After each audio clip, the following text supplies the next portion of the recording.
Hi, I'm Alian. I'm a 15-year-old passionate about solving the world's biggest problems. And today, I have a hypothesis.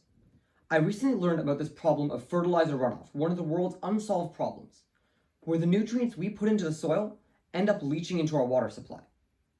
But I also learned about these organisms called microalgae, which basically eat this fertilizer runoff for breakfast. The problem is, we don't quite know how well they work. But I want to build an experiment to test that out. And throughout this vlog series, I'm going to bring you along for the ride.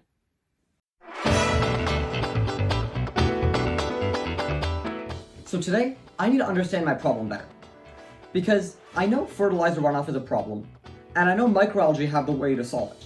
But I'm not quite sure about the in-between, especially how fertilizer runoff is affecting wastewater treatment plants, the stuff that filters out dangerous substances from our water.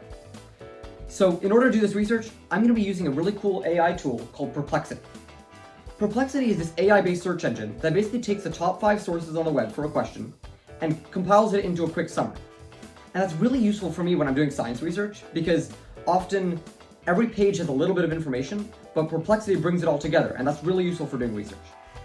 So I'm going to get down to work. See you in a bit. So here's what I found. First of all, we use way more fertilizer than I ever thought we did. Every year, we apply about 200 million tons of fertilizer to croplands around the world.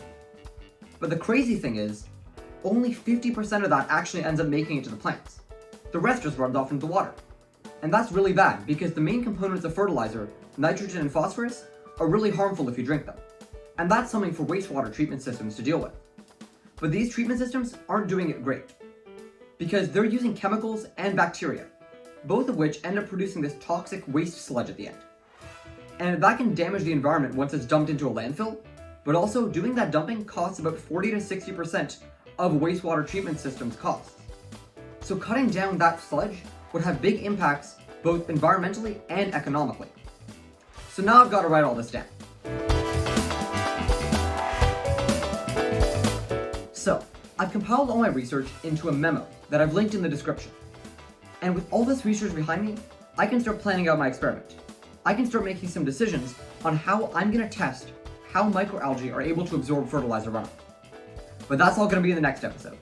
If you want to keep following the series, you can subscribe down below to stay tuned. See you in the next one!